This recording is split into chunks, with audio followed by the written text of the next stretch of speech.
A man against the noise. The stadium roars. Lights blind. Applause shakes the ground. Every face is turned toward the stage, desperate to be part of the spectacle. Yet, far from the center, one man does not join in. He watches, calm and unmoved. He neither claps nor cheers. He doesn't even frown. He simply is. To the crowd, this silence feels threatening. To ignore the ritual, to refuse the performance, is to expose the emptiness of it all. This man is not a rebel in the loud sense. He doesn't wave a banner, doesn't scream his truth, doesn't fight for recognition. His rebellion is deeper, subtler, more radical. He refuses to play the game at all. Every age has its rebels. Some burn flags, some storm palaces, some chant slogans until their voices go raw. But all too often, their rebellion remains dependent on the very system they oppose. Their identity is still tied to opposition, to noise, to spectacle. The quiet man has no need of that. His rebellion is not reactive. It does not draw strength from being against. It draws strength from being apart. And that is precisely why he is feared. The prison of noise. Our age is not defined by war or famine, but by something more insidious: constant noise. Noise is not just sound. It is stimulation. Notifications vibrating in your pocket. Headlines designed to inflame. Gossip disguised as news. 1,000 voices demanding your attention before you have even opened your eyes. Noise is not accidental. It is engineered. Entire industries exist to ensure you are never alone with your thoughts. The attention economy thrives on keeping your mind occupied, restless, externally focused. We drown ourselves in it to avoid the one thing most terrifying: silence. Why? Because silence forces us to meet ourselves. And that is the encounter most men fear more than death. Most people will do anything to avoid it. They would rather argue online than hear their own thoughts. They would rather binge another show, scroll another feed, buy another gadget, than sit in an empty room and ask, "Who am I, really?"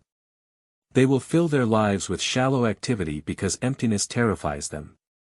But the paradox is this: the more they flee from emptiness, the more hollow their lives become. This is why so many are restless. Their lives look full but feel hollow. They are addicted to stimulation yet starved of meaning. The quiet man, however, has broken free. He has stopped worshipping at the altar of noise. He has embraced silence, and in silence, he has found strength. His power lies in the fact that he is not afraid of the question that most people spend their entire lives avoiding: the fear of self. The most dangerous prison is not physical, it is psychological. It is the fear of meeting oneself. Carl Jung warned, the most terrifying thing is to accept oneself completely. He meant that few people dare to look into the mirror of their own soul without flinching. Instead, they spend their lives performing roles written by others. Roles crafted by marketing, culture, and expectation. They buy the clothes, speak the lines, pursue the career, chase the applause. They confuse the mask with the face. The tragedy is not that they wear the mask, it is that they forget they are wearing one. But the quiet man chose differently. He sat with the silence. He stripped away the lies. He confronted the shadows in his psyche, the doubts, the fears, the insecurities. He did not distract himself. He did not run. And in that confrontation, he discovered something rare: authenticity. He is not fragmented. He is whole. And wholeness terrifies a society built on fragments. Society's fear of the silent. There is a strange truth: society tolerates almost every type of rebellion, as long as it's loud. March in the streets, post your anger, shout your opinions, all this is permitted. Why? Because noise can be absorbed.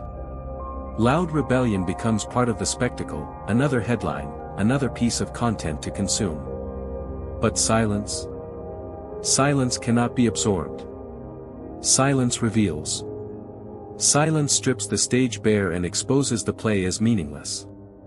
When a man refuses to clap, he confronts everyone around him with the possibility that they, too, are clapping only because they are afraid not to. This is why the silent man is feared more than the protester. The protester affirms the system by fighting it. The silent man denies the system by ignoring it. And nothing frightens power more than indifference. The discipline of solitude. Most men cannot be alone.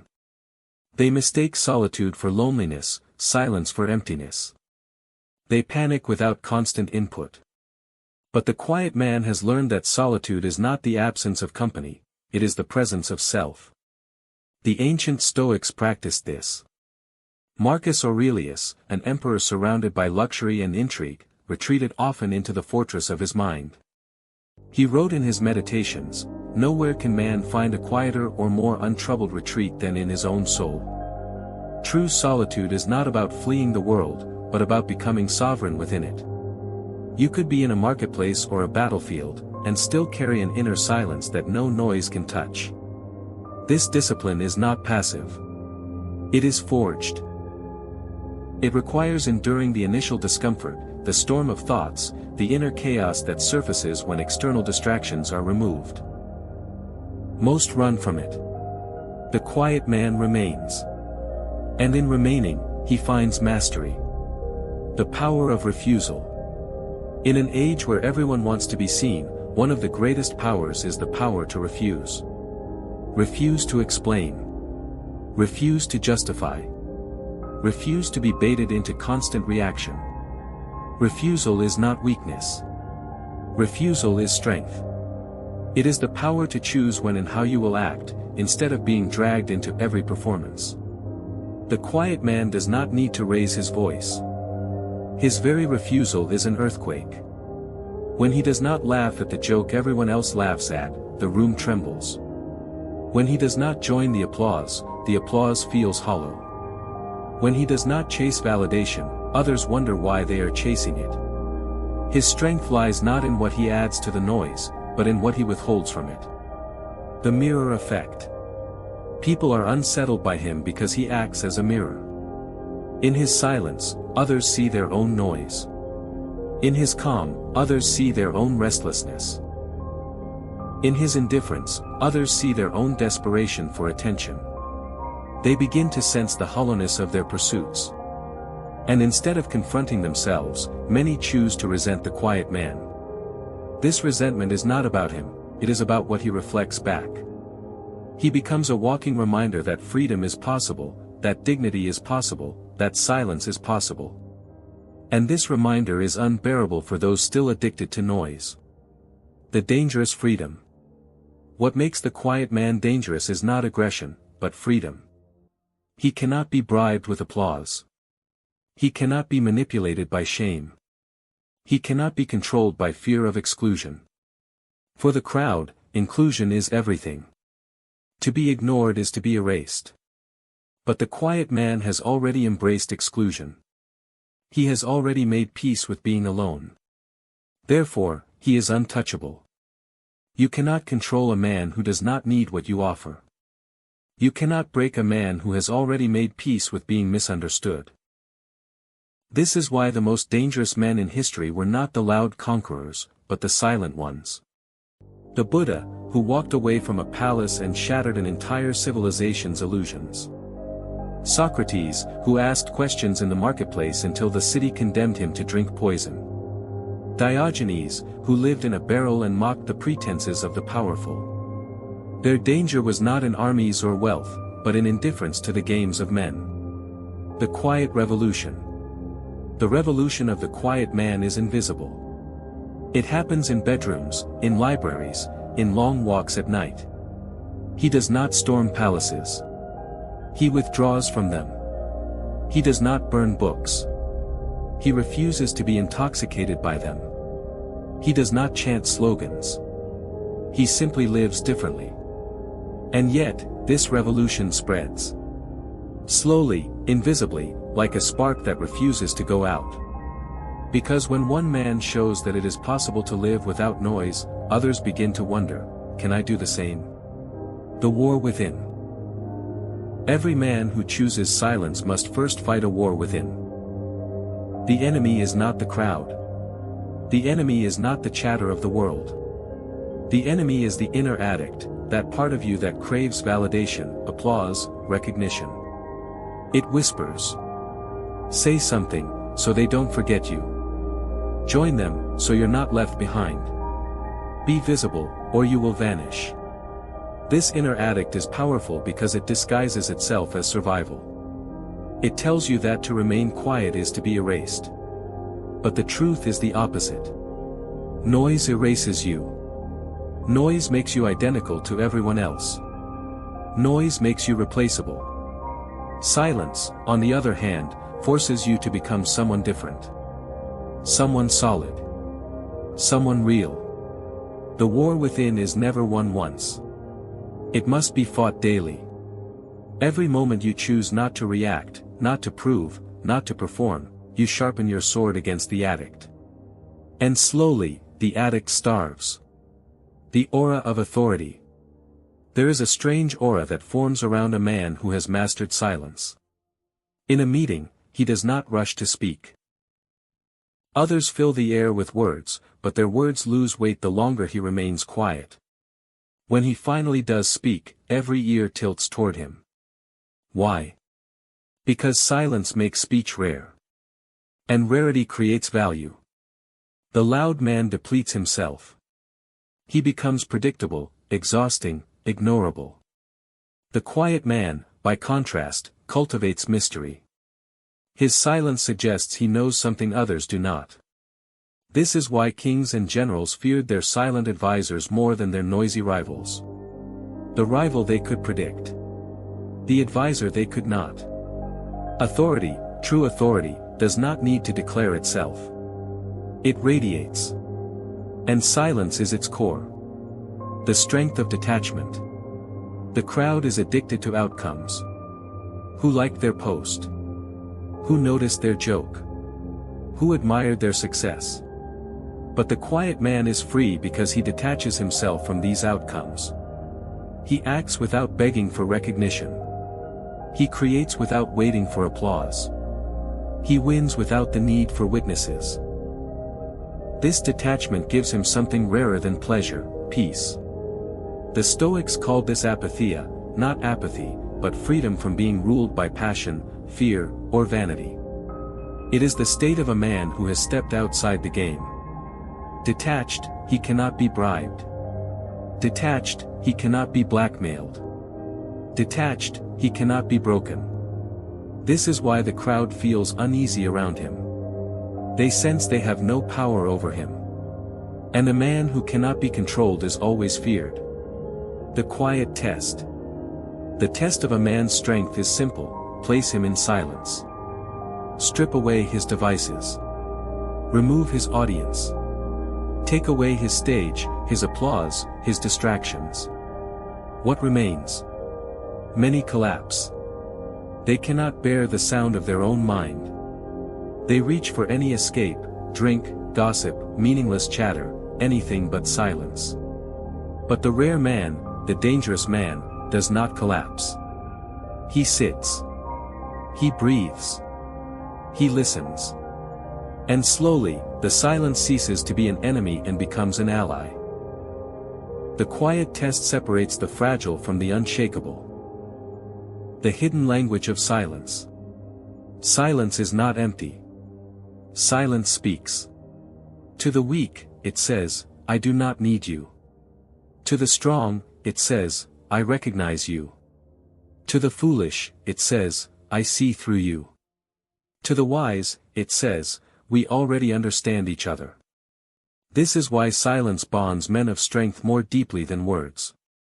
Two men who respect each other can sit for hours without speaking, and the silence between them becomes a fortress.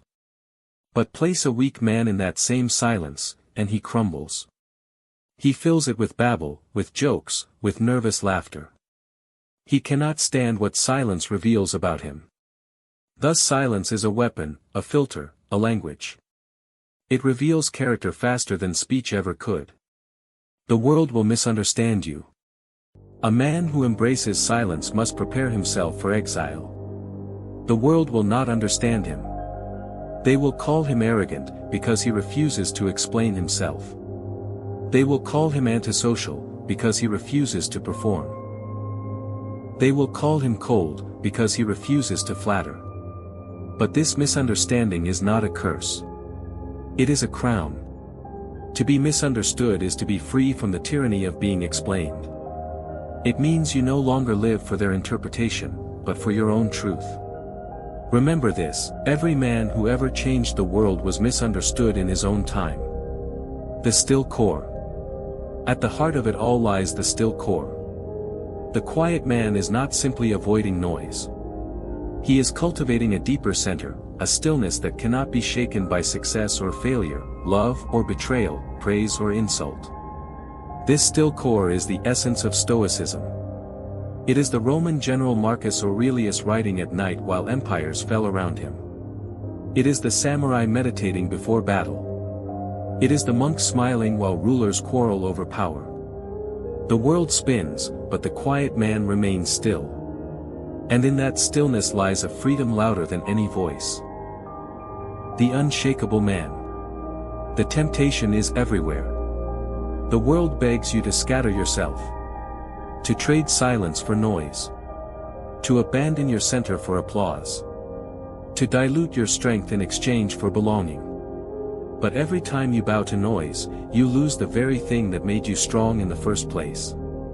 You forfeit the calm dignity of a man who does not bend. The unshakable man is rare because he refuses this trade. He has fought the war within and starved the addict of validation.